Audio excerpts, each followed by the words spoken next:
Thank you very much for joining us in this nighttime webinar in Japan and in the evening in Ankara and in the morning in the United States to this book launching webinar of the Japanese translation of Professor Stephen Ward's The World of Balance of Threat, The Origins of Alliances Revisited. I am Satoshi Ikeuchi, Professor of Religion and Global Security at the Research Center for Advanced Science and Technology, RCAST, of the University of Tokyo, and the founding chair of the ROLES, it's a university think tank. It's called RCAST Open Laboratory for Emerging Strategies. And I'm the moderator, organizer of this event.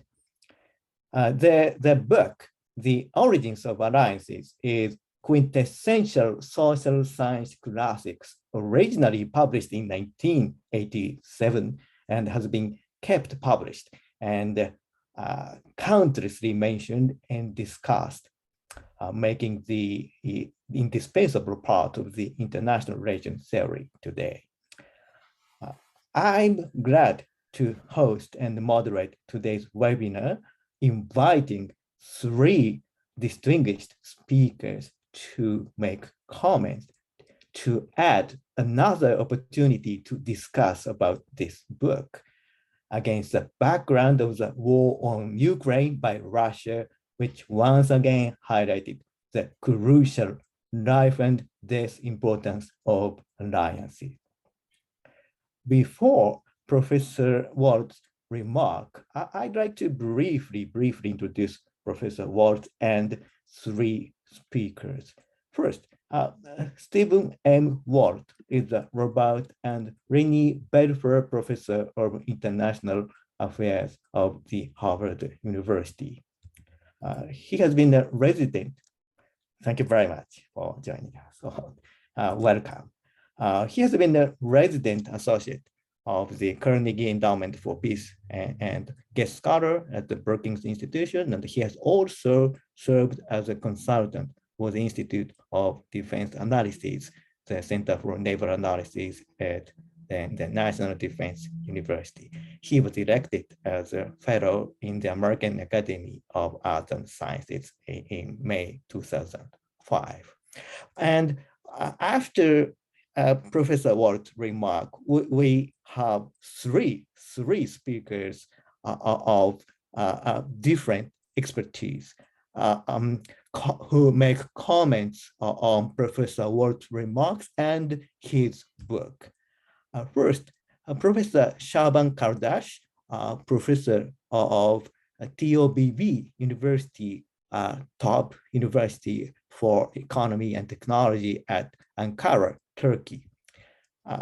He has published scholarly articles and book chapters on Turkish domestic and foreign policies, human rights, energy policies, and international security, and has been occasional contributor to Turkish and international media. Our next commentator is Dr. Kohei Imai, who is research fellow at the Institute of Developing Economies of Japan External Trade Organization, IDE, JETRO. His publications include Contemporary Turkish Diplomacy for the Middle East Order in Search for Peace and Stability, and Contemporary History of Turkey, and the possibility and the limit of liberal middle power policies, Turkish foreign policy towards the Middle East during the AKP period. And last but not least, Professor Masaki Mizobuchi, who received his doctorate in area studies from Sophia University. He has been a researcher at the Japan Forum on International Relations and a postdoctoral fellow at the Japan Society for the Promotion of Science. He is now an associate professor at the Hiroshima University. So first, Professor Ward, we would very much like to hear your comment of his own book, revisited right now. Thank you. It's a great pleasure to be here, and I'm delighted the book is now being translated, has now been translated into Japanese for readers there. The book is an effort to explain why alliances form in world politics, and it tests a number of competing theories and tries to determine which one is correct or most powerful. I use evidence primarily from the Middle East during the Cold War and some other examples to develop the theory and test it. And the main contribution of the book, in my opinion, is a new theory, which I termed balance of threat theory. Let me explain a little bit of what that is. The most common explanation for alliances is balance of power theory.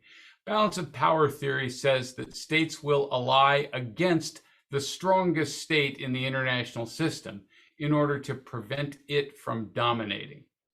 It might be tempting, you might think, to ally with the strongest state and be its best friend, but that's actually quite dangerous because, of course, the most powerful state might decide to turn on you instead.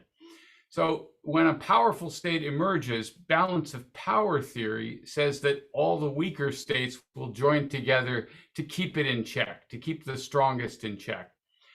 There is a lot of truth in this idea, but it has some problems. The main problem is it doesn't fit a lot of historical evidence. During the Cold War, for example, the United States and its allies in Europe and Asia were much stronger than the Soviet Union and its allies. The United States was wealthier, had more military power than the Soviet Union did, and its allies tended to be richer and more powerful than the Soviet Union's allies.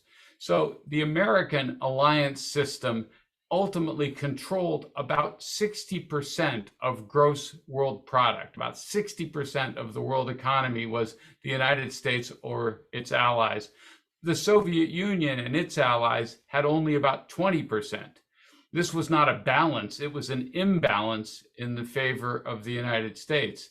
The United States and its allies actually spent about 25% more on defense every year than the Soviet Union did. So again, you didn't see a balance of power forming. And finally, after the Cold War, most of the world's major powers didn't suddenly decide to balance against the United States, even though it had the largest economy and powerful, vastly superior military forces. So I think that was a puzzle that drove me to start thinking trying to understand what was really happening. And I think those problems can be remedied if we recognize that states don't actually balance against power. They balance against threats. What worries them is something that threatens them, not just power alone. And I argue that the level of threat is due to 4 distinct components. One is power. Power is important. The stronger a country is, the greater the potential threat it might pose to others. But it's not just power. It's also geography and geographic proximity. A powerful state that is nearby is more dangerous, more worrisome than a powerful state that is far away. A third factor is offensive capabilities. Does a powerful state have military forces that are designed to conquer others, to project power into other areas? Or does it have other tools it can use to hurt you? That would make it more threatening as well. And then finally, the question of intentions. A state that seems to have highly revisionist intentions, a state that wants to change the status quo in important ways, is more dangerous than one that seems content with the status quo and not seeking to overturn it. Now, if you then look back at the Cold War, this explains the Cold War alliances quite well. The Soviet Union was actually geographically close to lots of other major powers. It had a large land army that was designed primarily for offensive warfare. its official goal was spreading revolution around the world. That was its stated objective, which made it appear even more dangerous.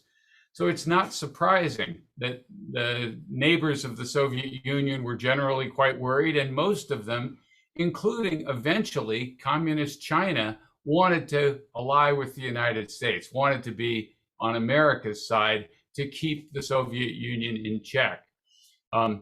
The United States was more powerful than the Soviet Union, but the Soviet Union was more threatening. The book also looks at the effects of ideology and the different tools that states can use to attract allies, but I conclude that these factors have much less effect on alliance decisions than the distribution of threats. So let me briefly discuss what this might tell us about world politics today, about contemporary world affairs. First of all, with respect to China, it explains why China is now facing growing opposition and why other countries are coordinating their foreign policies to keep China in check. As you all know, over the last 30 years, China's economic power has risen dramatically. It's now the world's second largest economy. Second, China is close geographically to many other countries, and most of them, not all, but most of them are increasingly worried about it, even though they also benefit from extensive economic ties with China. Third, China is translating its growing wealth into military power at a rapid rate. And its military forces are no longer designed just to defend Chinese territory, but increasingly they are acquiring the capability to project power into other parts of the world, into other areas. That makes them, of course, appear more dangerous. And finally, China is increasingly acting like a revisionist power, threatening Taiwan, building islands in the South China Sea, adopting more aggressive diplomatic tactics like so-called wolf warrior diplomacy, pressuring other states not to criticize China in any way. And for all those reasons, other states are more worried about China's intentions. Now, as these perceptions of threat have increased, the United States has begun shifting military forces and more attention to Asia. Institutions like the Quad, a coalition of India, Japan, Australia, and the United States, have begun to form, and you can see the outlines of a broad balancing coalition. Japan has expressed its support for Taiwanese autonomy, and all of these states are increasing their defense preparations. This is exactly what balance of threat theory would lead you to expect. Finally, let me just say a word or two about the events in Ukraine. I think balance of threat theory can help us understand that as well. Russia is not, in fact, that powerful a country. Its economy is smaller than Italy's, it's smaller than Canada's. Its nuclear arsenal is very large, but you can't use nuclear weapons to conquer other countries. Russia does border on lots of other countries. It has lots of countries on its border, and it still does have military capabilities that can be used against its neighbors, as we are seeing in Ukraine today. But most important of all, the invasion of Ukraine has reawoken concerns about Russian intentions. It is possible that Vladimir Putin has very limited aims and has no intention of ever attacking anyone else. That's possible. But other states, and especially states that are close to Russia geographically, cannot be sure of that, cannot know that for certain. So Russia's power may be relatively modest, but the level of threat it now appears to pose to others is not modest at all. So what do we see in response? We see renewed unity within NATO, a unified push by Western countries to impose economic sanctions, very severe economic sanctions. And even Germany has announced a rearmament plan that no one would have predicted 3 months ago. NATO may even expand to include some new members, Finland and Sweden, who are now alarmed by what is happening. In short, when perceptions of threat increase, states work harder to protect themselves and work harder with others in order to balance the threat. That's the main lesson of the book. And as I said, I'm delighted it will now be available for Japanese readers. Thank you very much. Thank you, Professor Ward. And the Japanese translation is not only available, but sold out. So we are waiting for the second batch of printing. Really, publishers are in a hurry to send it to. That's wonderful news. Yeah. I think we this webinar have helped it a little. So, and today we have many hundreds of registers, and they are gathering up together.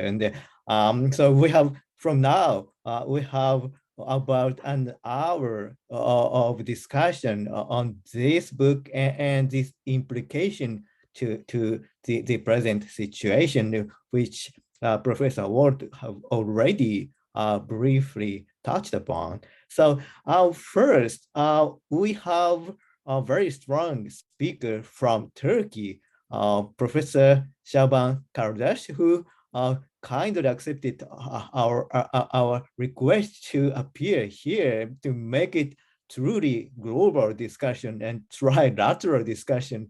Thank you very much, Professor Şaban. Please. Thanks a lot, dear friend Satoshi. Also, good morning to Professor Wald. Professor, you might remember we hosted you at the University of Utah when I was a graduate student there after the publication of your other co-authored book with Professor Mearsheimer, the Israeli lobby. You were our keynote speaker at our Middle East Central Asia conference. And I am very pleased that Satoshi provided this platform to be on the same panel as yourself.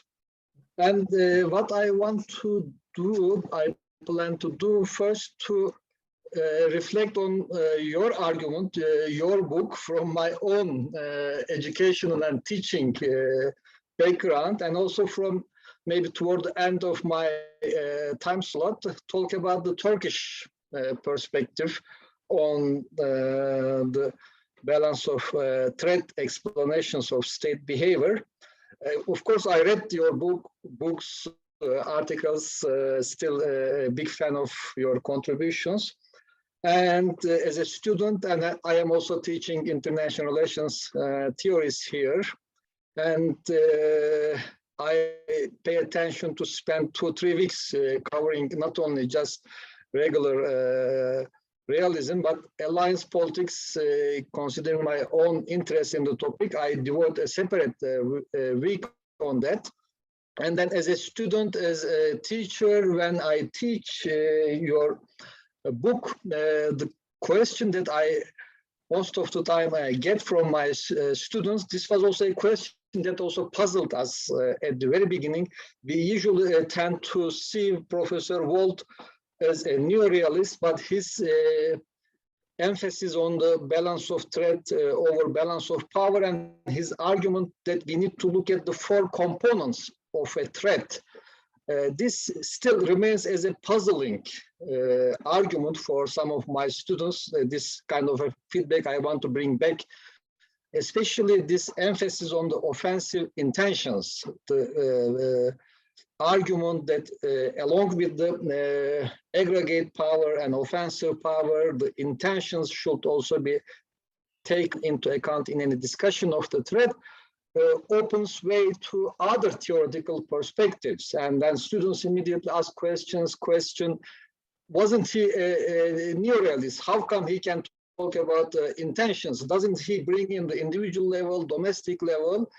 And this is actually a good transition to later neoclassical realism in some respect.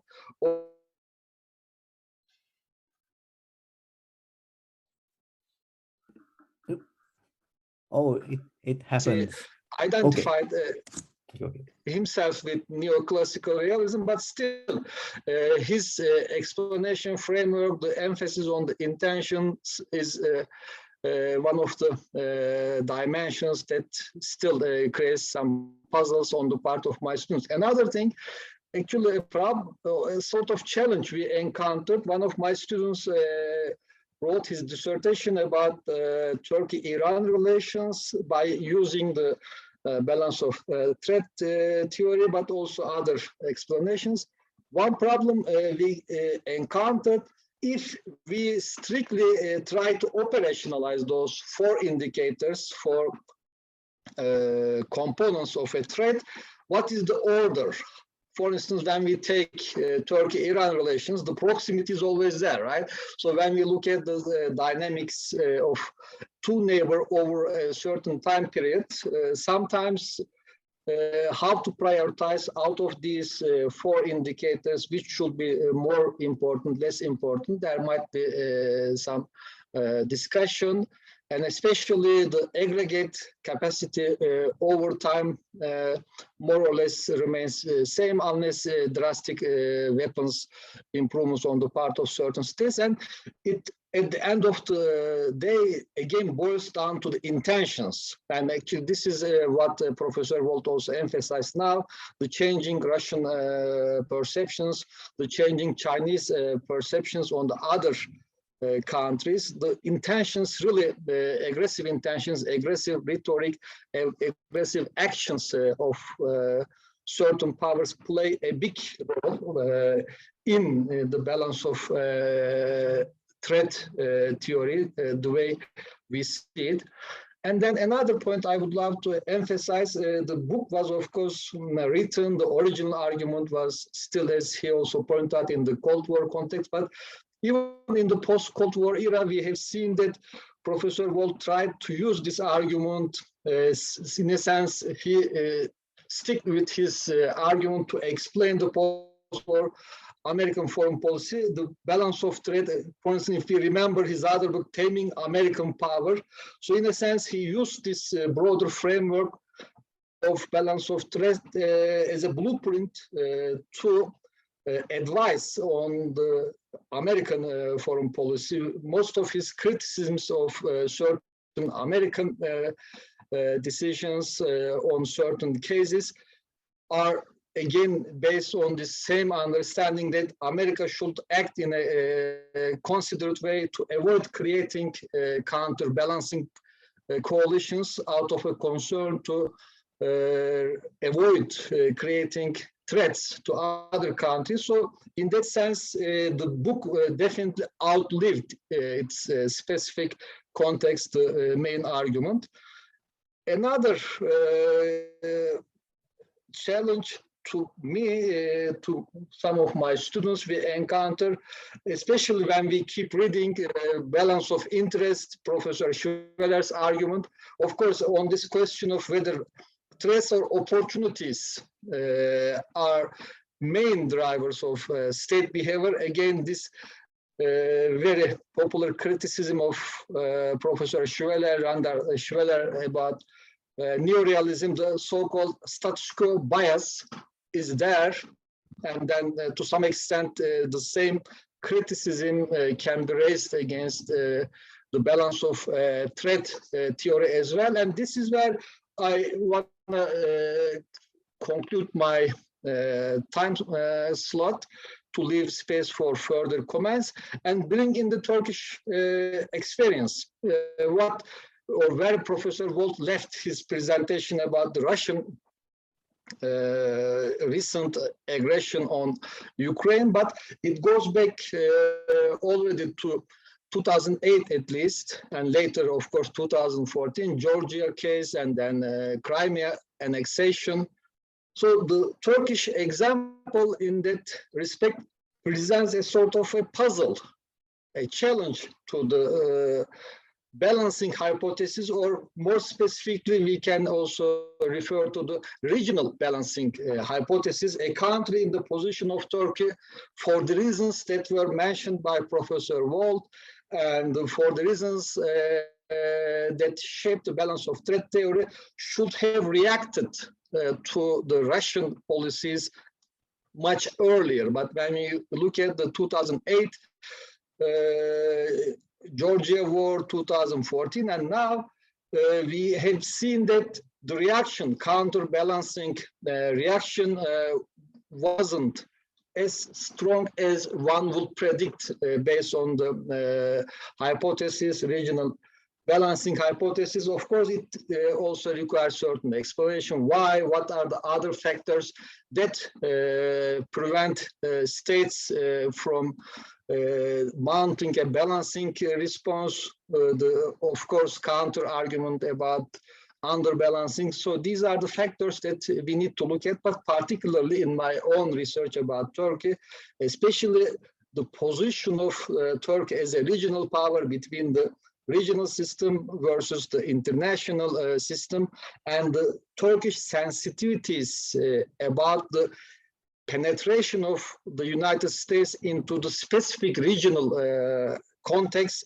These are some factors that need to be brought into explanation. This is what I have been studying in my own dissertation and afterwards, especially, of course, Professor Wolt looks more from a global international systemic perspective, but sometimes what we need is to also add a regional level of analysis, regional layer, to explain differentiated response of different countries to the threats that are taking place in their region. Not all the states are viewing the Russian threat in the same way.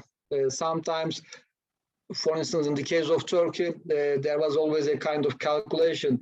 The Russian threat versus the costs of American penetration into my own neighborhood. So we have seen it in the Iraq War, for instance, in the Middle East, the negative externalities of the American involvement in the Middle East. Again, in the Black Sea context, Turkey has its own sensitivities. So this is also creating a kind of counter dynamic to undercut possible balancing response. This is where I want to stop. And again, thank you for the opportunity.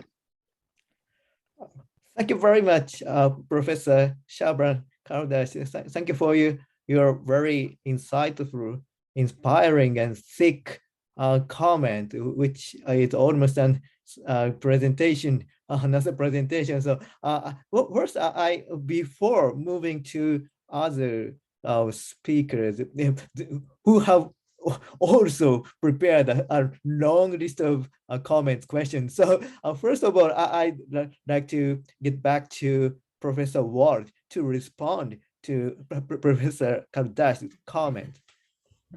Certainly. Those were wonderful comments, and I thought quite insightful at identifying some of the questions one could ask about the book and my arguments. I'll make 4 basic reactions. I mean, first, I think you're absolutely right. The biggest weakness in the book is that I was not able to come up with any kind of weighting scheme or way of ranking the different factors of threat. I don't think that's actually possible.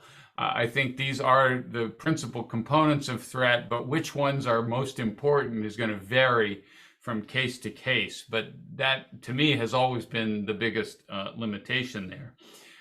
Second, you're right. I think that a really dedicated neo-realist or structural realist would say this isn't quite consistent with that.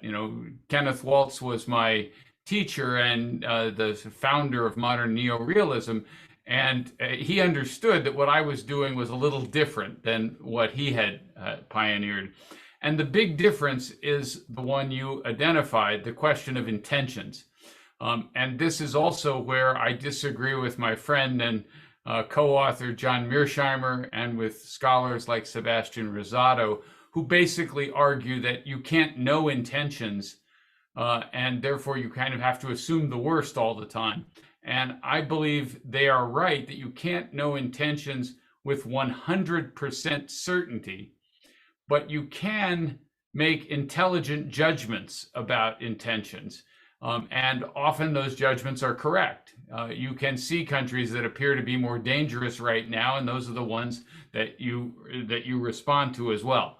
But that is clearly a difference between me and the most pure neo-realist. In terms of regional balancing, I would just make 2 points. I think it's very important, and you've seen it actually in the period after the Cold War, where many countries who want to be allied to the United States are not doing this because they are worried about the global balance of power. They're worried about the distribution of power or the balance of threats in a particular region. Countries in the Persian Gulf who are worried about Iran would like to have a close relationship with the United States, not because they're worried about the global balance, but because they're worried about what's going on locally. And that's, I think, been quite common. Also, balance of threat theory helps us understand why there's been relatively little balancing against the United States. You didn't see Europe, Japan, China, and Russia all get together to counter the United States, partly because the United States is a long way away from all of those countries. There's geography, and partly because many of those countries were also worried about each other and were looking to get American help against a neighbor. And then finally, and this is the point I'd make about Turkey, there are some countries or some times when the balance of threats is not clear. It's not obvious where the greatest danger really is. And it's very hard then for states to decide exactly how they're going to align. They have to hedge in several directions at once. A good example would be Poland in the 1930s. You have Nazi Germany on one side, and you have Stalin's Russia on the other side. Which one is more dangerous, right? Very hard for Poland to decide what to do. And Turkey happens to be in an environment where it has concerns in many directions and has to try and navigate amongst a number of different potential threats. And I think that helps explain some of what appear to be inconsistencies in Turkish behavior, but really just reflects how complicated their security environment is. I'll stop there. Thank you. I'm thrilled with the theoretical construct developed before us. So is there any response from Professor Kardash? No, that's wonderful. I have more to this semester. Okay. So we have another strong speaker waiting for his turn. Dr. Kohei Imai. So you have a long list. You have one of the translators to Japanese and working on this issue, international relations issue, for a long time, basically on Turkey and surrounding areas. So you have many comments, questions, please. Okay, thank you, Professor Ikeuchi, and thank you very much, Professor Walt, the summarizing balance of stress theory. And we are very pleased to publish your book in Japanese. And I have several questions to you in Japanese. 最初の質問なんですけど、先ほどウォルト先生もおっしゃられていた同盟の起源のちょっと書かれた舞台裏に関していくつか伺っていきたいと思います。1点目はまずウォルト先生が支持していたケネス・ウォルツ先生ですね。ケネス・ウォルツ氏がこの、同盟の起源 The Origin of Alliances に対してどのようなコメントだったりどのようなアドバイスをしていたのか非常に興味があるのでもしよければ教えていただきたいと思います。2つ目に、ケースセレクションの同盟の起源のケースセレクションの問題でウォルト先生は中東の事例が非常に適切だったいうお話が、その本書の中で書かれているんですが、どのような経緯で中東を注目するようになったのか、他の地域とかについては、そのケースセレクションの時に考えなかったんでしょうかというのを、2つ目の質問としてさせていただきます。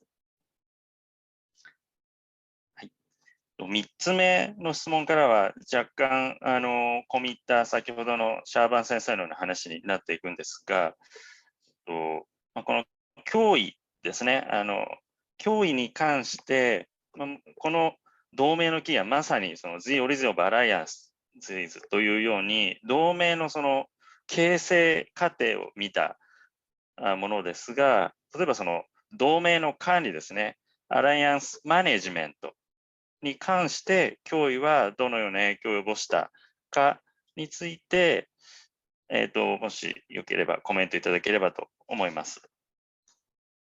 で、4点目なんですが、先ほどのシャーバン先生の質問ともちょっと重なるところがあるんですけど、さっきそのトルコ・イラン関係の分析にそのバランス・オブ・スレッドを活用している学生がいるというお話だったんですが、ケネス・ウォルツ先生のバランス・オブ・パワーの本だったり、やっぱりジョン・ミアシャイマ氏の本だったりっていうのは、やはりその基本的に大国グレートパワーっていうのが、そのメインのアクターですが、そのバランス・オブ・スレッドに関しては、そのミドルサイズパワーとかスモールステイツなんかもその外交政策の分析にも活用できるんじゃないかというふうに考えていて、そうした研究というのもいくつか出ていると思うんですけど、ウォルト先生はこうしたミドルサイズパワーズとかスモールサイズパワーズの分析にこのバランス・オブ・スレッドが使用されているということに関して何かお考えあれば教えてください。で、すみません、長くなって5つ目の質問なんですけど、先ほどシャーバン先生も言われていた、ウォルト先生のその後の著作ですね、Taming American Power の本の中で、同盟の起源 The Origin of Alliances では、基本的に国家の、その同盟行動っていうのは、バンドワゴニングかバランシングかっていうことだったんですが、テーミングアメリカンパワーからさまざまな同盟のあり方っていうんですかね、オフショアバランシングだったり、あと、ベイト&ブリードだったり、あとストラテジックヘッジングって、戦略的ヘッジングというような概念がだんだん出てくると思うんですけど、そうした国家の行動と、その脅威っていう、そのスレッドっていうことの関係性っていうことについて何かお考えがあれば教えてください。すみません、最後の質問、長くなっちゃって申し訳ないんですが、最後の質問なんですけど、ウォルト先生は、同盟の起源 The Origin of Alliances だったり、先ほどの Taming American Powers だったり、あとイスラエルロビーの著作も出されていますが、その中でやや異色なのは2冊目の著作の革命と戦争という Revolution and War という著作も書かれていますが、これはどちらかというと国際関係論よりは比較政治的な視点で書かれているように思うんですが、この2作目の Revolution and War っていう著作は何ですかね、どうしてこのテーマを選ばれたんですかっていうそのテーマセレクションのところが非常に気になって、先生のそれ以外の著作のリストから見るとやや異色なので、こういう著作を書くに至った経緯なんかも教えていただければと思います。よろしくお願いいたします。Thank you very much, Dr. Okay, Imai, for I'm your... sorry. Yeah. Okay, please go ahead. Yes. Right. That's all? Okay, I'm sorry. I did not hear the first question because I didn't have the translation on. If that you could repeat the very first question, I have all the others. Okay. 最初の質問はケネス・ウォルツ先生から、その指導教授であったケネス・ウォルツ先生から、その、The Origins of Alliances、PhD thesis というふうに伺っていますが、これを執筆するときにどのようなコメントだったりアドバイスをいただいたんでしょうかということです。Okay. So I'll just answer the questions as you ask them as best I can. Kenneth Waltz obviously commented at various times about my dissertation. As a teacher, he let his students have a great deal of independence. He did not insist that we agree with him, that we write books that were just like his books or whatever. So he was, I think, a wonderful teacher, and he had very high standards. And at one point, he sent me a very stern letter when he didn't like the quality of what I had submitted as a draft. But he never tried to change the argument or tell me that, you know, you're not doing something consistent with my theory, and therefore I won't accept it. And I always appreciated that about him. He thought everyone should go and, you know, follow their thoughts wherever they led. So he insisted on high quality, but not uniformity. I chose the Middle East, which I had not really studied before I began working on the book, because I wanted to have variation. Right, I was writing it in the early to mid early 1980s, I guess, late 70s, early 1980s, and you could have done a book about alliances about NATO and the Warsaw Pact. But these were alliances that had formed in the late 1940s, early 1950s, and basically hadn't changed very much. And what I wanted was to be able to look at an area where alliances had formed, fallen apart, had changed over time.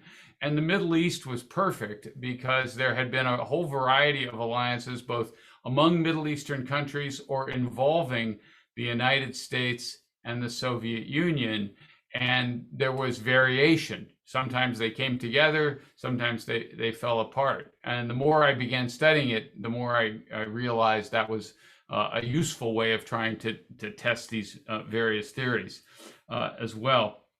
The book does not say very much about alliance management. It was simply not a question that I was trying to explain. I was trying to explain why they formed in the first place. I have written at least one article in Survival back in the 1990s that does address some of these questions, but I don't think I have any really new and profound things to say about that. I do think that alliances become easier to manage when threats are very clear and very obvious, because the members of an alliance don't disagree as much about what needs to be done or how to do it or what the main problem is. And when threats become weaker, you see alliances start to have more internal problems because different members will have different priorities, etc. But that's pretty much as far as I go. You asked about middle-sized powers. I think many of the ideas developed in the book apply to middle-sized powers.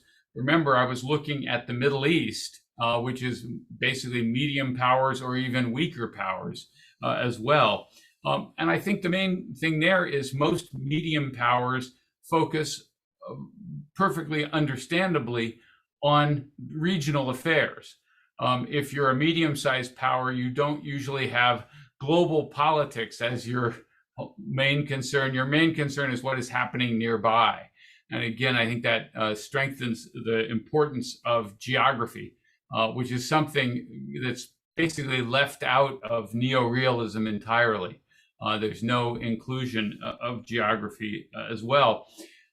Medium powers, if they are able to, often try to play great powers off against each other. Maybe try to get help from both. They have to be more careful there.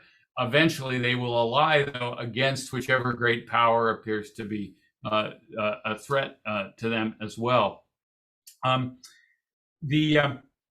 Taming American Power is not so much a theoretical book. It was an attempt to explain to people, and especially to Americans, what the reactions to American dominance were. The United States in the 1990s and early 2000s was in extraordinarily powerful position. And I think Americans did not appreciate fully how that wasn't going to be welcome everywhere, and that both American adversaries and American friends had to come up with ways of dealing with the United States in those circumstances. So it was an attempt to identify the strategies that our opponents would adopt to try and balance against the United States, but also the strategies that America's partners and friends would adopt to make sure that their interests were advanced or protected in a situation where the United States was as powerful as it was. And so it built on my earlier work on alliances, but I think it moved beyond that in a number of different ways, as you identified. And then finally, you asked about revolution and war, and why I wrote that. I wrote it because after I finished Origins of Alliances, I was very interested in the American reaction to revolutionary states, whether it was revolutionary Iran, the Bolshevik Revolution back in 1917, the concern Americans had with countries like Nicaragua under the Sandinistas. And that got me interested in the question of how do revolutions affect international politics? And in fact, I don't think it's a work in comparative politics, because I'm not trying to explain why a revolution happens. I'm trying to explain what happens to international affairs when you get a big revolution, like the French Revolution, or the Iranian Revolution, or the Russian Revolution, or the American Revolution. But if you read the book carefully, it's actually, in a sense, an extension of balance of threat theory, because I argue that big revolutions alter the balance of power. Revolutionary states get weaker in the short term, but often stronger in the long term. Right. Second, it can affect offensive capabilities in a variety of ways. People worry that the revolution will spread, that the ideology will be contagious. So after the Iranian Revolution, people wondered if there would be similar revolutions elsewhere in the Middle East, and that was very threatening to them. And then finally, many revolutionary states, not all of them, but many of them have a desire to spread the revolution to others. So they look even more dangerous. And for all of these reasons, revolutions tend to cause an enormous amount of trouble, although it is not always the revolutionary state that starts the fighting, that starts the war. The problem is that both sides tend to be worried about the other, right? The revolutionary state is worried that outsiders are going to come in and reverse it, and outsiders are worried that the revolution might spread. So you have lots of reasons for trouble after a major revolution. So in a sense, the book is a different topic, but I'm taking the same set of ideas and applying it to a new problem. It's a book that I had a lot of fun writing, and there are parts of it I still am very pleased with, although I don't think it got as much attention as the other things I've written. Thank you very much, Professor, and thank you, Dr. Imai, for your meticulous preparation for your comment and very comprehensive set of theoretical questions, which clarifies, helps us to grasp and which clarify the context and the implications of the book, which sometimes we just summarize between lines and pages. So thank you very much, Dr. Imai, and thank you, Professor, for your very agile response to the whole list of questions. And Dr. Imai, do you have another response to Professor Walt's answer? No, yeah, thank you very much. I learned a lot, and I'm very enjoying your response. especially balance of threats and also revolution and wars. Your comment is very informative to me. Thank you. And Dr. Ime, please don't go away after Dr. Mizoguchi's comment. Will be back all together and discuss further on.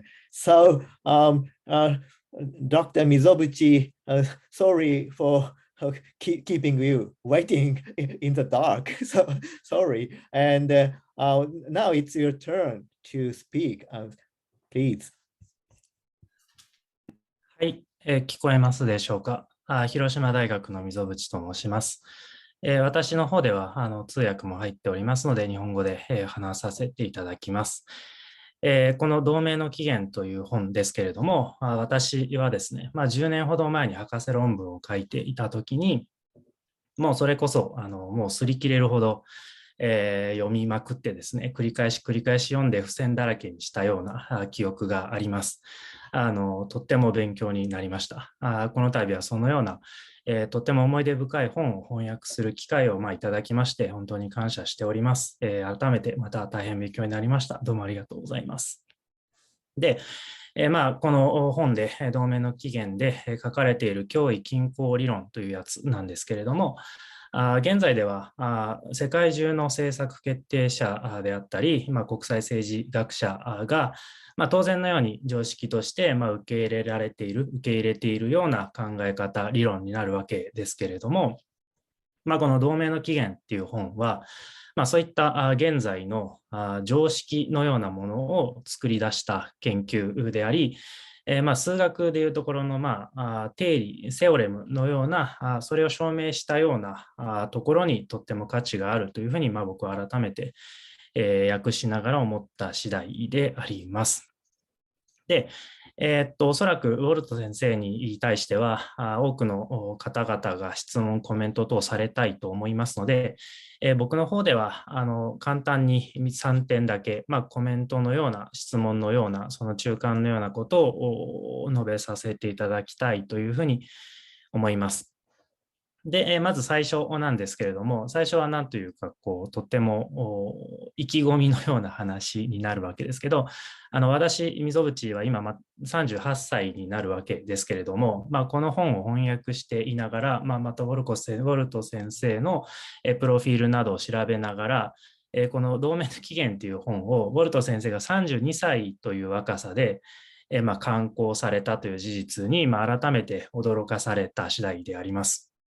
で、今日の聴衆の中には博士課程の学生さんも多くいらっしゃいますし、僕の指導学生もここにいるはずですので、ぜひお聞きしたいと思っているのは、このような本当に多くの参考文献をお使いになったこのような重厚な研究を32歳、博士論文を出されたのは本当にもうちょっと前だと思いますので、30歳ぐらいで博士論文を出されたということで、なんかそのコツといいますか、秘訣といいますか、そういったものはあるのでしょうかというのが最初お聞きしたいところです。僕自身も10年ぐらい前に博士論文を出したわけですけれども、いまだにそれが端緒として出ていないということで、どうすればこんな重厚な研究をその若さで出せるのかっていうところを最初コツのようなところをお聞きしたいなというふうに思っております。で、2点目はもう少しアカデミックな話になるんですけれども、私は最近僕は一応中東政治であるとか国際安全保障論が専門なんですけれども、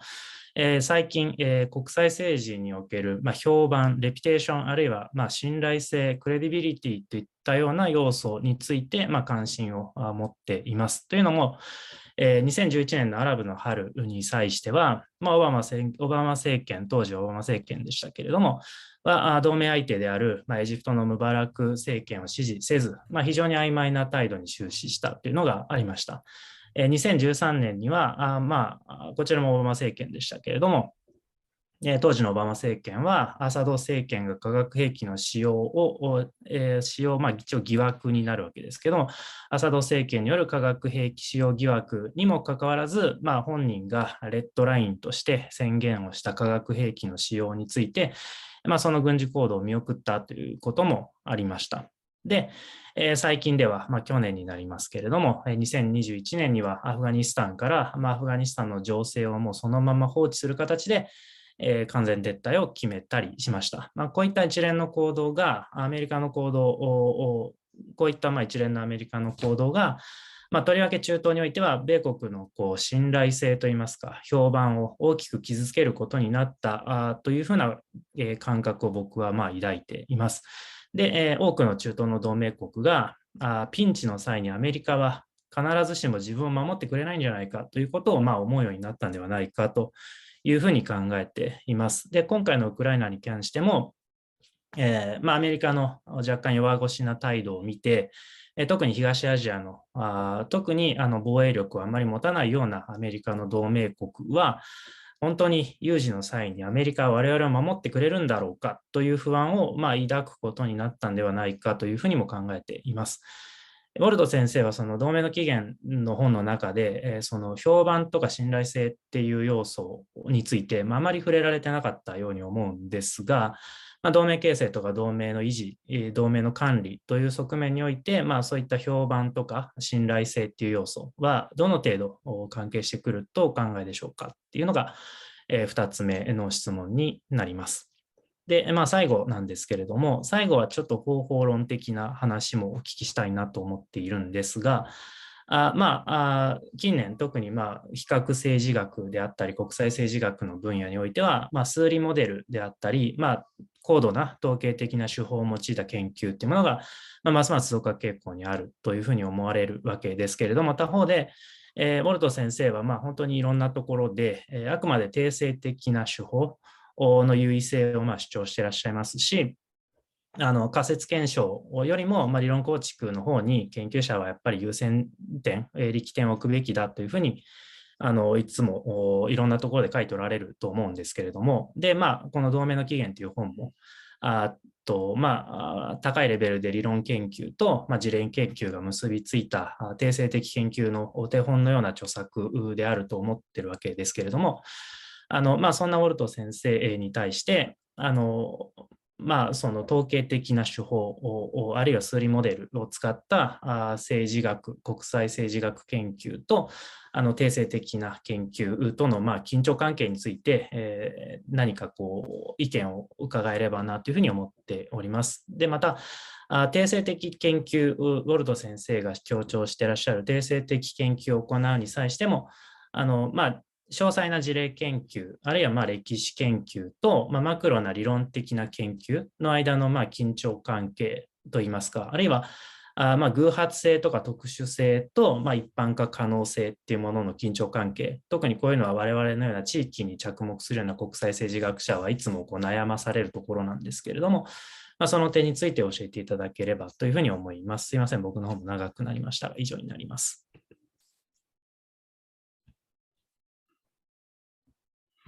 Great. Well, those are excellent questions. Thank you very much for it. And I'm delighted you found the book helpful when you were beginning your studies.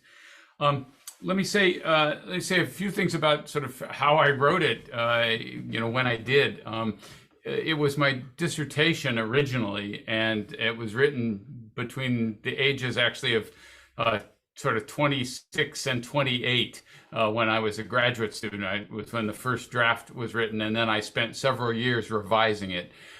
It may interest people to know that the phrase balance of threat theory is not in the dissertation.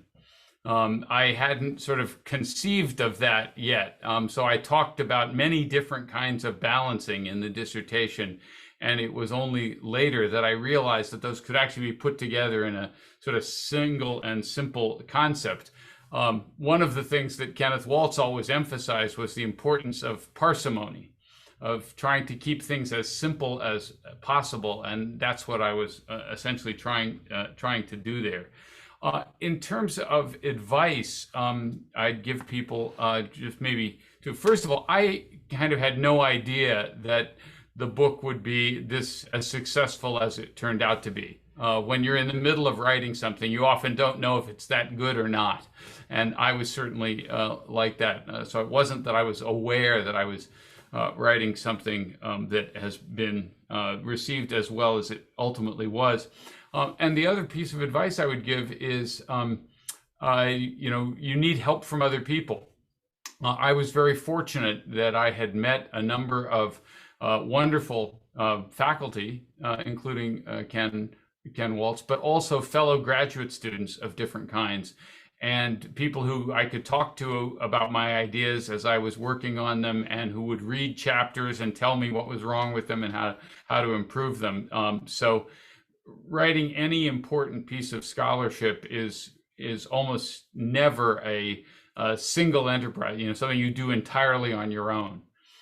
And so I would encourage graduate students, to establish a network of colleagues and, listen to them, take their advice. You don't have to take all of it, but you don't want to try and do this sort of thing entirely by yourself. Your second question on reputation and credibility, there is a very lively debate now in the international relations literature on this question of how reputation really works.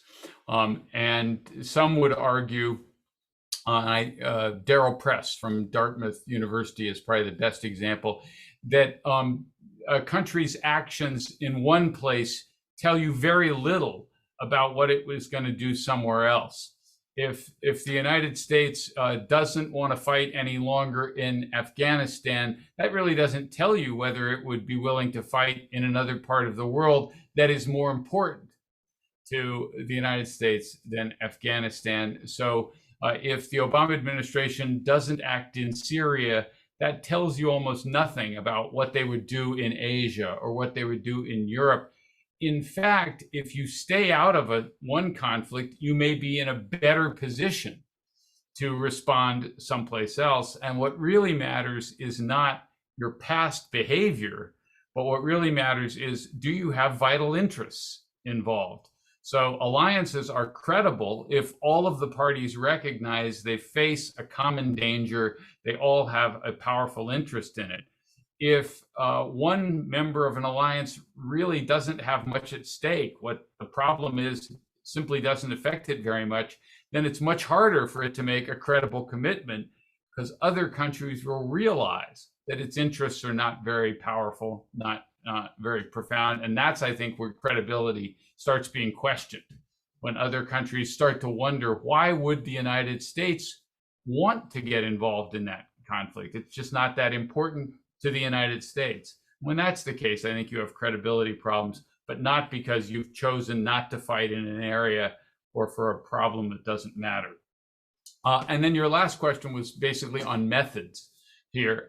And I should say, I don't think qualitative methods are superior to quantitative methods. I think it depends on the question that you're asking and the kind of evidence and data that's available. Each one has advantages, and I think there's wonderful quantitative work done by some people. There's qualitative work done by others. I happen to use qualitative methods because I enjoy them more, and I think I'm better at them. But I actually specialized in quantitative methods when I was in graduate school, and I'm very glad that I learned those techniques back then. As you mentioned, John Mearsheimer and I wrote an article some years ago on theory and methods called Leaving Theory Behind in the European Journal of International Relations. And we argued there that the issue was not quantitative versus qualitative. The issue was, to what extent do you put the emphasis on theory, on the creation of original causal explanations, or do you put it just on testing propositions? And we argued that the international relations field was moving in the direction of just testing hypotheses and not developing theory, and that this was a mistake. And I think, at the risk of seeming egotistical, I think the discussion we're having about this book illustrates that the primary contribution of the Origins of Alliances is theoretical. It's laying out a theoretical explanation for why alliances occur that can be applied in lots of different circumstances and over large periods of time. It's not the case studies of the Middle East, which I use to test the theory. Okay. In any case, I'm sorry, I can't understand that, but I'll just add that. So in other words, I think what's really important and what tends to last longer are theories, because we're all looking for explanations. And the problem with much of the research now being done by international relations scholars is it tends to have a very short shelf life. It doesn't last very long.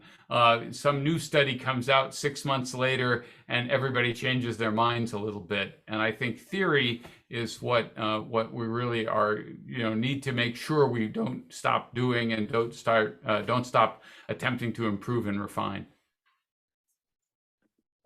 Thank you very much, Professor. And today we have many students, undergrad, graduate students who are joining as the audience, and your discussion is very, I think, I believe it's very inspirational, inspiring for all of them. And the April is the start of the new academic year, so our students are very fresh. So they are, now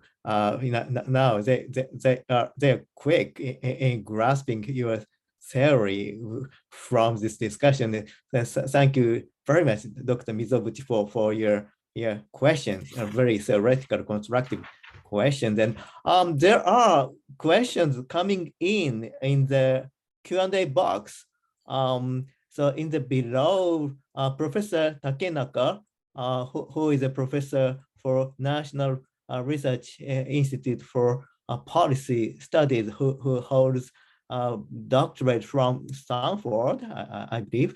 And who is a political scientist. So Professor Takenaka's question, down below in the Q&A box, I think I've showed to all of the audience. So yes, we answer it live. Professor Walt will answer online. So I read the English question there. Professor Walt, thank you very much for your clear presentation and responses. I was inspired by your explanation on Revolution and the War. Oh, another great book.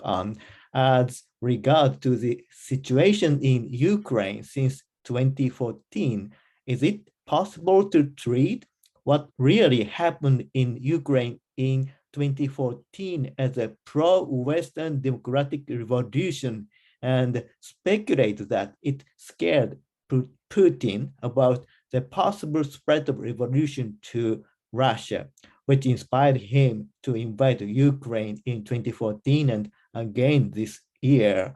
I think this is a kind of theoretical challenge to your theory. So, Professor Walt, what's your response to this question?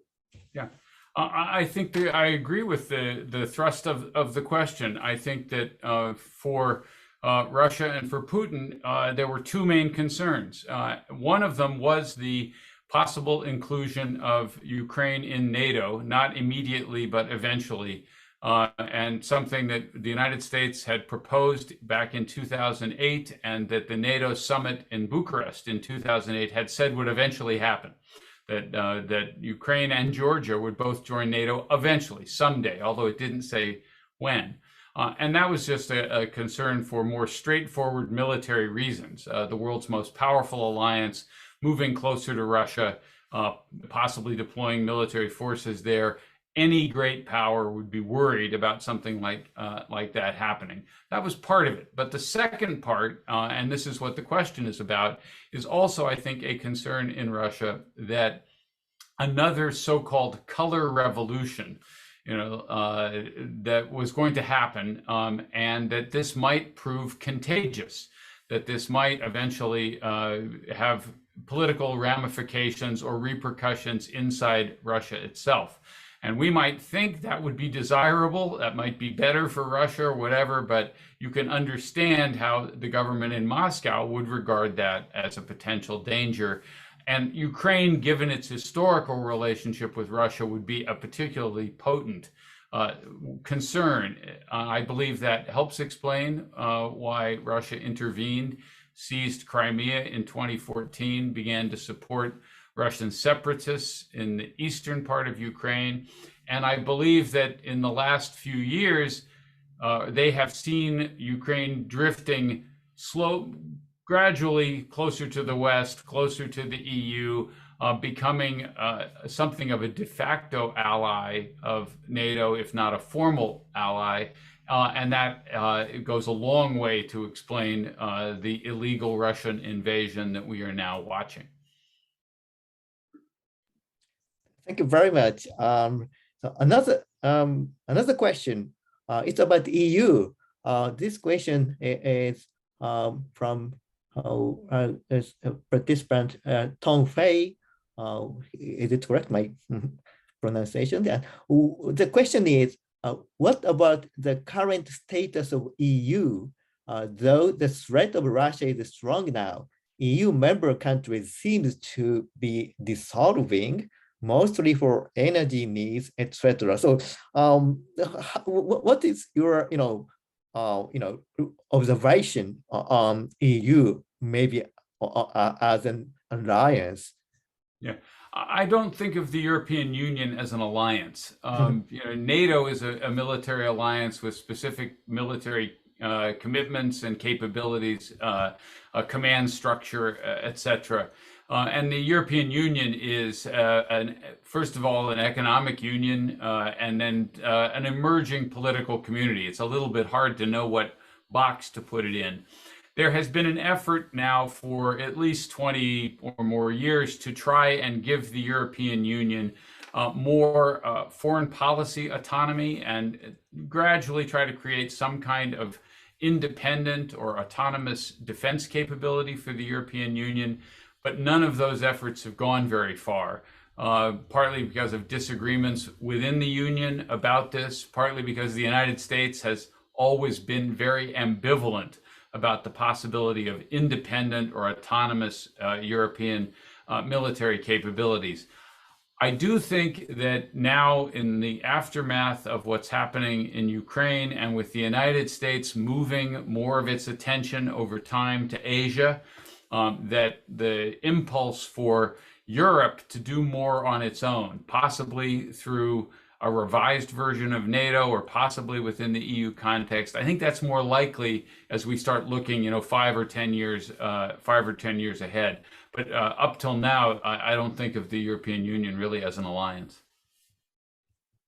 Yeah, thank you very much. And the last question in the Q&A box is, we translated it into from Japanese to English. So the question is, can the balance of threat theory also explain the large number of anti-American states in Latin America?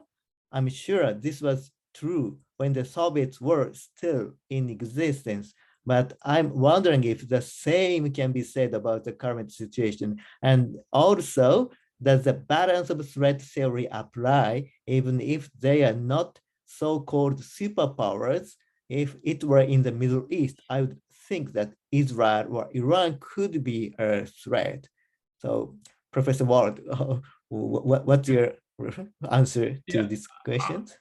I agree with both questions. I think the American relationship with much of Latin America has always been delicate, not always particularly friendly, and it's largely a consequence of the policies the United States has adopted going back, a century or more, frequent military interventions of a variety of sorts that have generated a certain suspicion of the United States.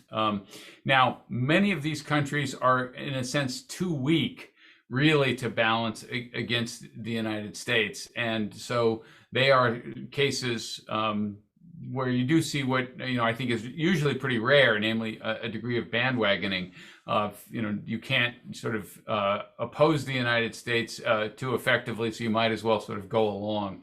But I think the the general suspicion of the United States is a function of, past American behavior in that part of the world. And in a few cases, Cuba, Venezuela, Chile at one point, you do see a more actually energetic effort to resist or oppose what the United States has done. But given that these countries are not very powerful, it hasn't been all that consequential. Now, as for the Middle East and regional powers, we've actually talked about this already. I think it does apply to non-superpowers. And I think, you have seen just most recently this very unlikely or unexpected cooperation emerging between Israel, Saudi Arabia, and several Gulf states, despite various differences, long historical competition, all of it driven by a mutual fear of Iran, right? It is not so much that these countries have abandoned the other issues about which they disagree, but as they see a threat from Iran emerging suddenly, for Saudi Arabia and Israel and Egypt and the United Arab Emirates to move closer together is something that I don't regard as surprising at all. It's exactly what you would expect in these circumstances. Thank you very much. And I'd like to call all the participants and speakers on the podium again. And please, okay, your cameras are on, and I'm really honored to moderate this great panel, very heavy special panel, and we just have a wrapping up final short session of the discussion. So from any one of you, do you have any last minute comments, questions to Professor? This is a rare occasion. How about Shaban? Yeah, actually, being from Turkey and in the Middle East, this issue of the non-state actors, the growing prominence of non-state actors at the regional level, especially considering the ongoing state failures and civil wars. In recent years, there is a kind of interest in looking at non-state actors from the perspective of alliance theory. And we also see some work coming up trying to explain the alignment patterns of non-state actors with each other and with some state actors. So I here would love to again turn to Professor Walt. What is his take on this trend? Would it be appropriate to use the system level, international level alliance theory to this new area of alignments, which is more and more visible? And also, especially some of our students want to focus on that subject from an alliance theory perspective. Thank you again for this wonderful opportunity. That's a great question. I'll just say two quick comments. First of all, a number of scholars have actually tried to apply these kinds of ideas to non-state actors. Fotini Cristia, who now teaches at MIT, wrote her own dissertation on basically alliance patterns inside Afghanistan between different warlords and ethnic groups and militias in Afghanistan, and how those changing patterns actually showed a lot of balancing behavior as well. I know of another dissertation that was about the drug gangs in Mexico, looking at the cooperation amongst different competing criminal organizations that essentially would form alliances, and then sometimes those alliances would shift and break apart. So that line of research, I think, is potentially very fruitful. Second, in terms of terrorism and non-state actors, this is the one issue about which many states find it easy to agree. They don't agree on anything else, but they agree that terrorists are a bad thing. So when ISIS emerged in the Middle East in the aftermath of the Iraq War, you found all sorts of countries collaborating to deal with ISIS. Turkey, Iran, the United States, the Syrian government, a bunch of countries that aren't getting along very well with each other, all agreed that ISIS was a problem and had to be dealt with and had to cooperate to some degree to deal with that. So in this case, you saw balancing against a non-state actor by a bunch of very powerful states.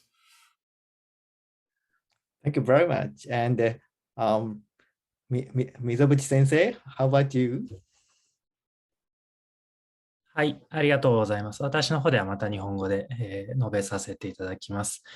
最後に一つだけ僕も質問したいことがあるんですけれども、最近ウクライナの問題に関して、ウォルト先生の共著者であられるミア・シャイマー先生がYouTube であるとか、いろんな講演会で発言をされていらっしゃいます。ミア・シャイマー先生に言わせれば、悪いのはプーチンではなく NATO の東方拡大なんだというロジックで2014年のドンバス併合じゃないクリミア併合以降一貫して彼はそういう論調で論陣を張ってらっしゃると思うんですが、そのミア・シャイマー先生のご意見に対してウォルト先生はどのようにお考えかっていうのを最後聞きたいと思っております。Well, the word blame is, I think, a complicated word here because it implies a sort of moral responsibility or moral condemnation. I think his main point is that the fighting and the war in Ukraine is a consequence, in good part, for actions undertaken by NATO and the United States in years past. So Vladimir Putin and Russia obviously bear responsibility for the war that is now being fought. They made the decision to invade Ukraine. They are making the decisions to continue the war in the way they have. They can be blamed for that. But that doesn't mean that there weren't actions taken in the past with the best of intentions that nonetheless produced this outcome. So it's not as though the United States and others had no responsibility for this, played no role in this. This is something that Russia decided to do one day when it got up. And I think his central point is that if you ignore a great power's security interests, if you continue to take steps that they regard as threatening, and understandably so, that they have genuine reasons to be worried about this, then you have to at least think very carefully about what the consequences might be and what that great power might do. The United States, fought in Iraq because we thought that was in our interest and the right thing to do, and it proved to be a huge mistake. The United States fought for many years in Vietnam, thinking this was absolutely crucial to our security. We caused enormous damage to Vietnam and some other countries as well, because we thought that our security was at stake somehow in what was happening in Vietnam. And similarly, what's happening in Ukraine is, I think, a reaction by Russia to what they regard as threatening. It is illegal, it's immoral, but we should also understand it's not unusual in international politics as well, and that the West bears some responsibility for creating the circumstances that led Russia to take this step. That does not mean Russia is innocent in all of this. It just means that it was more complicated than simply blaming it all on Moscow. Thank you very much for the inevitable question and answers. Thank you very much. And last but not least, Dr. Imai, it's your final say. じゃあすみません、私も日本語でコメントさせていただきます。最後にもう一度 The Origin of Alliances の、中身にちょっと戻って一つ質問させていただきたいんですけど、さっきウォルト先生は、アグレッシブインテンション、攻撃的な意図の、そのインテンションについて少し触れられていたんですけど、それと同時に私も非常にこの本で印象に残っているのが、やはりジオグラフィカル、プロキシミティですね。地理的近接性っていうものを、その、同盟の分析の中に取り入れたっていうことは非常に大きかったのではないかと思っています。で、このジオグラフィーっていう要素を、こうした分析で、採用したのはやはりウォルト先生と、先ほどから名前上がっている、ジョン・ミアシャイマー先生だと思うんですけど、一方で、どこまでがジオグラフィカルプロキシミティかっていう議論があると思うんですね。で、その隣国っていうのは、確実にこのプロキシミティに当てはまると思うんですけど、その隣国ではない国、どこまで近接性と理解していいのかっていうところは、しばしば私も分析する際に、トルコの外交なんかを検証する際に、ちょっとどのように考えたらいいのだろうということを感じるんですけど、この点についてもしコメントいただければ大変嬉しいです。よろしくお願いします。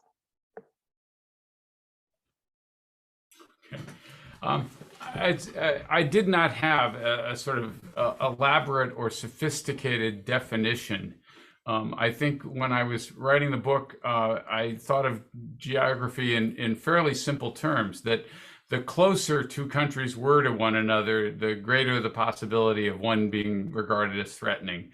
That power is hard to project over large distances. So if a country is a long way away, it can still be a threat, but everything else being equal, it will be less of a threat.